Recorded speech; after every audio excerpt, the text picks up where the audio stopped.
Oke, gue bilang dari awal ya, Tecno Camon 50 Pro 5G ini bukan Tecno Camon yang kita kenal tahun lalu. Starting price-nya naik dari 3,7 jutaan ke 5,5 juta. Tapi dengan harga tersebut, Tecno ngasih 3 hal yang biasanya cuma nongol di HP flagship.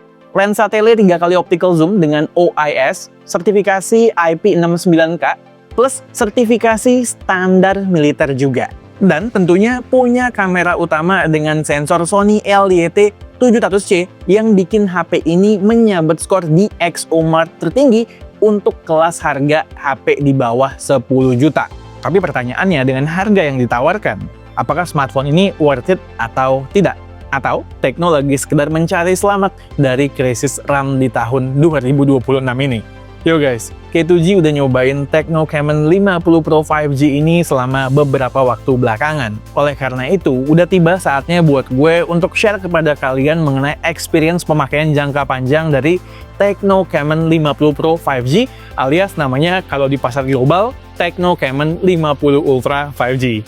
Sebenarnya Tecno Camon 50 Pro 5G dan juga Tecno Camon 50 Ultra 5G itu keduanya sama aja ya, cuman di Indonesia pakai embel-embel Pro supaya nyambung dari penamaan yang tahun sebelumnya.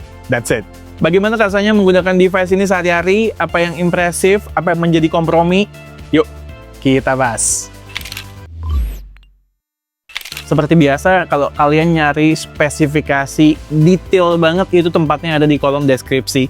Di K2G kita fokus ke product experience. Oke, pertama kita bahas build quality sama rasa megangnya di tangan ya. Kombinasi desain, ketebalan, dan bobotnya ini pas ya. Artinya nyaman dipegang, weight balance-nya juga oke, kemudian solid juga ya, alias nggak kopong atau meleot backdoor-nya, karena udah menggunakan material kaca.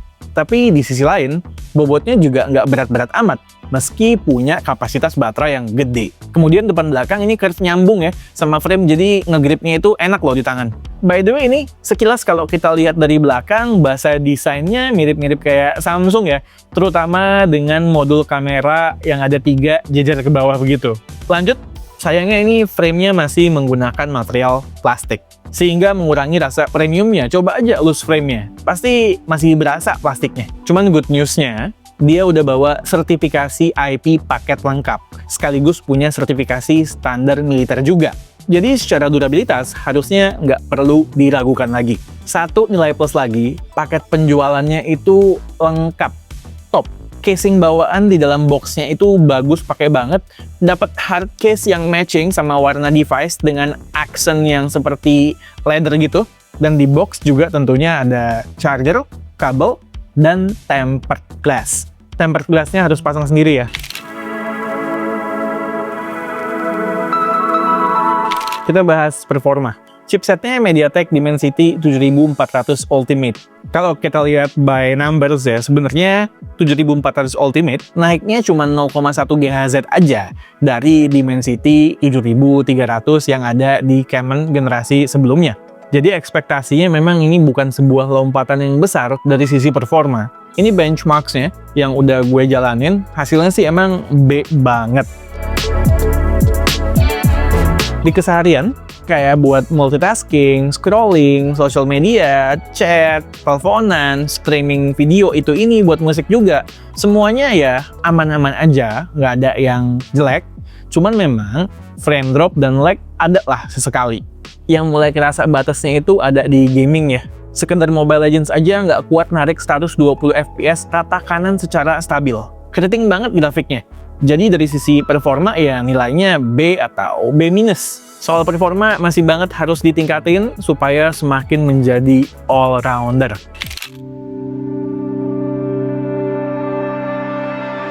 Oke, kamera. Ini adalah menu utama dari smartphone ini. Tecno emang lagi serius banget urusan kamera dengan Tecno Camon 50 Pro 5G. Setup kamera utamanya 50 megapiksel, Sony LYT700C, sensor bagus, telenya pakai 50 megapiksel OmniVision, 3 kali optical zoom. Ultra wide-nya 8 megapiksel dengan FOV 112 derajat, kamera depannya udah 50 megapiksel, punya autofocus. Sebelum kita bahas masuk mengenai kameranya lebih jauh, ini gue perhatikan tadi coba merekam audionya itu kurang ya. Ketika gue preview itu nyampur banget sama noise di sekitar. Udah gue coba pakai mode yang voice priority juga berasa kayak gema. Jadi perekaman audionya masih kurang menurut gue. Poin pertama yang harus gue bahas kayaknya lensa telefotonya deh. Ini jagoannya. Focal length 70mm masih asik banget dipakai buat foto-foto portrait. Color tuning antara lensa utama sama telefotonya juga relatif konsisten. Detailnya di lensa tele ini ya cakep pakai banget. Punya lensa tele yang bagus akan terus buat kita nagih buat moto loh. Nih, coba lihat beberapa foto dari lensa telenya yang sempat jepret dengan HP ini.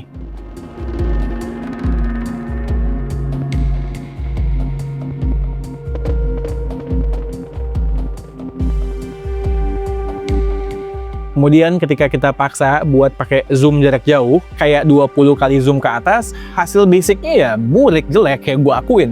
Tapi setelah moto, kita bisa menggunakan yang namanya Generative AI. Atau di sini namanya AI HD Enhancement.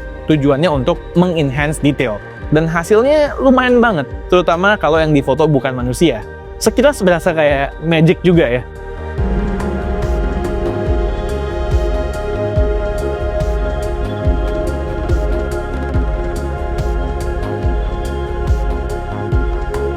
Nah, karena kita lagi bahas lensa tele, nggak lupa, ada fitur 5x Flash Snap Super Zoom. Ini buat jepret fast moving object dari jarak jauh untuk menghindari blur, supaya objeknya tetap tajam. Ini berguna ya untuk street photographer untuk dapetin momen yang sulit untuk direka ulang.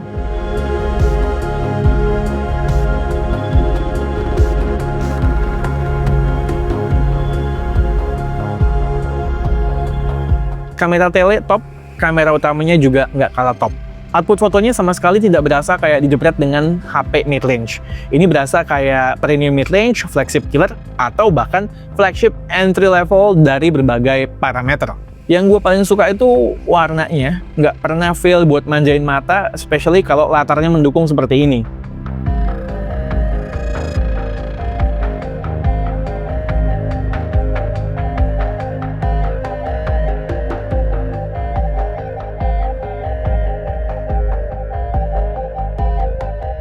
Nggak cuma di Sikon good lighting, tapi processingnya di low light gue perhatikan juga solid. Mentok-mentok sih palingan ini kita perlu adjust EV-nya beberapa poin ya, supaya nggak terlihat terlalu bright. Selera juga lah. Di luar itu, sharpness-nya terjaga, nggak over, lampuan juga nggak over, warna atau ambience lighting pun juga bisa di-preserve dengan baik. Kekurangannya, lensa telenya nggak bisa shoot foto makro. Focusing distance-nya pun cukup jauh. PS, lensa ultrawide jadi bottleneck-nya. Cuman 8 megapiksel dan juga nggak ada fitur autofocus. Detailnya jadi kurang banget. Fungsi utamanya jadi buat dapetin FOV yang kita mau aja. Pokoknya ya, it gets the job done lah. Kamera selfie, outputnya decent aja. Best use case scenario-nya di kondisi pencahayaan yang proper. Di sisi software foto yang terkait AI, mungkin udah cukup banyak ya yang dibahas oleh Al di video sebelumnya. Kayak misalnya AI Auto Zoom, itu buat auto reframing abis jepret foto. Sekaligus outputnya di auto enhance sama AI processing, jadi komposisinya rapih dan detailnya tetap dapat. Kemudian ada lagi AI Art Gallery, buat unyu-unyuan. Lalu ada juga shadow maupun flare remover. Ya cek aja lah video sebelumnya. Nggak perlu gue repetisi lagi, intinya masih valid yang semua disampaikan tersebut. Terakhir soal kamera ya video, gue kasih tahu esensinya aja ya. Mau pindah-pindah antar ketiga kamera belakang, bisanya di resolusi 1080p 30 fps, lebih tinggi nggak bisa. Itu juga perpindahannya nggak smooth ya. Kalau lensa ultrawide-nya tuh maksimal bisa ngerekam di 2K 30 fps, nggak bisa 4K. Dengan detail yang B aja, itu pun kadang nggak berasa smooth pas kita panning. Untuk main kamera, lensa tele, dan juga selfie bisa tuh maksimalnya di 4K 30 fps. Tapi harus save dulu sebelum merekam ya, nggak bisa pindah-pindah 4K 30 fps-nya. Outputnya sih bagus ya, selain lensa ultrawide kalau kalian nyari parameter yang balance semuanya termasuk detail. Terutama ketika kita gunakan di Sikon dengan pencahayaan yang memadai, warnanya masih keluar, dan image range-nya bagus, nggak ada frame yang patah-patah, nggak ada major complaints lah dari gue. Ini coba dilihat ya, montage videonya yang sudah sempat direkam Al saat dia kemarin trip buat MWC.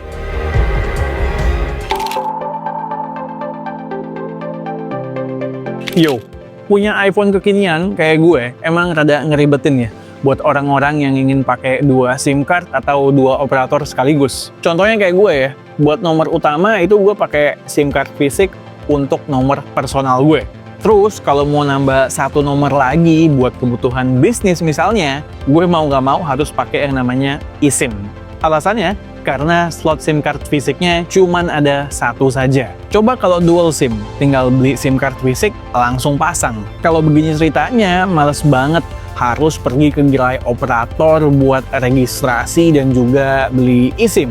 Harus nyisihin waktu di tengah kesibukan gue. Nah untungnya sekarang ada eSIM Simpati GoPay yang bisa langsung dibeli di aplikasi GoPay. Aktivasinya instan, langsung dari HP. Nggak perlu repot-repot ke gerai provider lagi. Apalagi buat yang males antri-antrian kayak gue juga. Cara belinya gampang banget. Lo tinggal buka aplikasi GoPay, pilih eSIM Simpati GoPay, klik beli sekarang, kemudian pilih nomor HP. Kalau gue pilih nambah 10.000 buat pilih nomor cantik supaya kece. Kemudian isi data diri, terus ya udah bayar deh. Terus tinggal lanjut aktivasi, semuanya beres nggak sampai 5 menit. Dengan bayar 35.000, lo udah bisa dapetin eSIM plus kuota 3 GB lagi. Dan juga lo bisa dapetin reward hingga 35.000 seharga eSIM lo lagi yang dari GoPay itu. Nyari eSIM? Ya udah, beli aja sekarang eSIM Simpati GoPay. Nggak pakai ribet, aktivasinya instan. Kalau nggak percaya, cobain aja.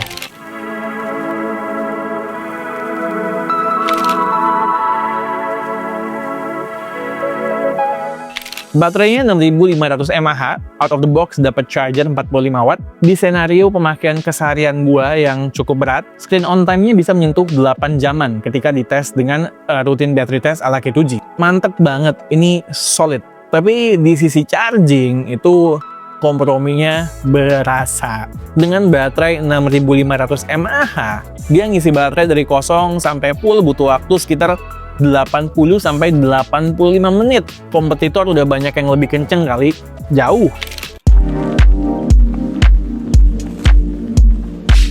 Softwarenya Android 16 dengan skin iOS 16. Tecno janjiin 3 kali major Android upgrade plus 5 tahun security patch. Ini kalau kata gue not bad sama sekali. Secara tampilan, iOS masih banyak nyontek estetik dari iOS Liquid Glass di sana-sini.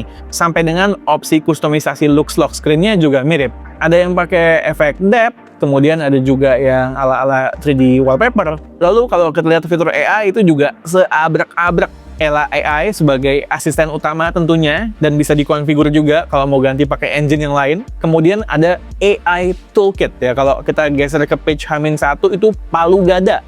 Fitur AI apapun ada di sana, kayak kantong Doraemon. Terus kalau mau instant transfer lewat NFC ke perangkat Apple juga bisa.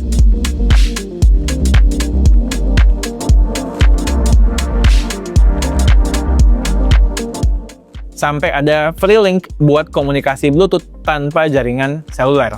Iya, sebenarnya banyak yang useful juga. Tapi jujur, dengan fitur sebanyak ini rasanya, dengan RAM yang cuma 8 GB untuk varian base-nya dan juga dengan chipset Dimensity 7400 Ultimate, rasanya ini semuanya dijejelin banget gitu loh. Kita sempat ngalamin momen-momen di mana HP-nya freeze atau restart. Tapi kalau restart itu mungkin di firmware sebelumnya ya, yang sekarang-sekarang udah nggak lagi. Kemudian ada satu detail yang jarang disorot. Di daftar spek, layarnya beresolusi 1.5K dengan ukuran 1208x2644. Nah, walau memang secara spesifikasi layar itu valid diklaim oleh Tecno 1,5K, tapi karena ada keterbatasan dari sisi SoC, untuk mencapai resolusi 1.5K tersebut harus dibantu melalui proses upscaling oleh chip T1-nya Tecno. So far gue cek di beberapa aplikasi third party buat ngecek resolusinya, ya kebacanya masih sesuai sih 1.5K. Tapi nggak menutup kemungkinan ya, ada juga aplikasi-aplikasi lain yang tidak bisa membaca upscalingnya ini ya. Jadi bakalan kedetek sebagai 1080p juga. Di luar itu, OLED-nya berasa manjain mata kok a bit curvy juga, jadi berasa mewah, eye candy. Refresh rate 144Hz-nya juga termasuk mulus. Kemudian untuk pemakaian outdoor tidak ada komplain. Hal-hal perintilan yang perlu kalian ketahui mengenai Tecno Camon 50 Pro 5G. Vibration motornya jelek, masih berasa kasar. Kemudian punya output stereo speaker yang oke, walau yang atas itu nyatu sama earpiece.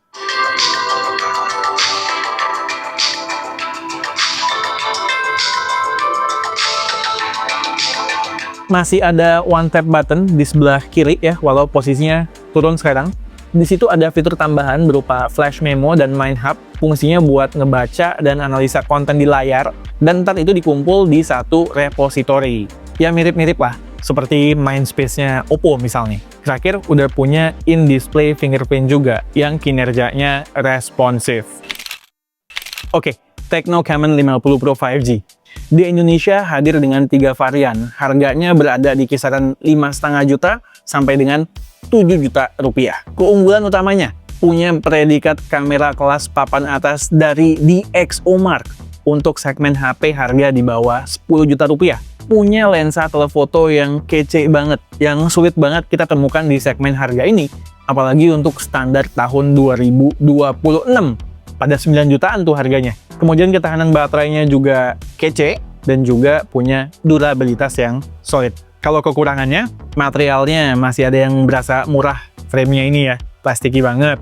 Kemudian untuk speknya itu udah berasa pas-pasan yang terkait dengan performa. Misalnya kayak Dimensity 7400 Ultimate. RAM-nya juga untuk yang varian bawah 8GB itu berasa ngos-ngosan, apalagi kalau tujuan pakainya buat jangka panjang. Kemudian untuk chargingnya juga berasa standar, lagi-lagi untuk segmen harga yang dituju. Udah pada di atas 45 watt dan kenceng-kenceng semua. Terakhir, softwarenya ya. Menurut kami masih butuh di polish lagi, jangan terlalu mirip sama iOS juga, supaya punya jati diri. Dan fiturnya bolehlah dikurasi lagi, nggak perlu sebanyak itu, supaya tidak terlalu resource hungry. Jadi inti dari segala inti, Tecno Camon 50 Pro 5G ini bukanlah sebuah anomali lagi, seperti generasi terdahulunya. Yang mana kalau dulu, kita bisa bilang dia sebagai mutlak yang terbaik di segmennya. Nah, kalau sekarang, dia adalah sebuah smartphone yang menawarkan USP berbeda yang seksi ketimbang kompetitor lain yang berada di segmennya. Jadi intinya ketahuilah apa yang kalian cari, kalian butuhkan, preferensi kalian seperti apa, dan kalau memang kelebihan-kelebihan smartphone ini yang gue sebutkan tadi adalah yang kalian cari, ya boleh digas. Yo guys, kalau kalian suka dengan konten atau video kami, boleh ditekan tombol like-nya dan juga di-share ke berbagai platform social media atau ke teman-teman kalian yang lagi mencari info mengenai sebuah gadget. Dan jangan lupa, kalau udah subscribe, nyalain icon loncengnya dan pilih yang all atau semua, supaya begitu kami posting konten baru, video baru, kalian secara instan akan mendapatkan notifnya. Jangan lupa bantu kami dengan hype up videonya setelah klik like ya guys. Dengan begitu, artinya K2G akan sangat-sangat terbantu. Thanks guys. Oke, sekian aja video dari gue kali ini. Gue Satish and this is K2G. Tunggu racun-racun kami yang berikutnya. Bye guys.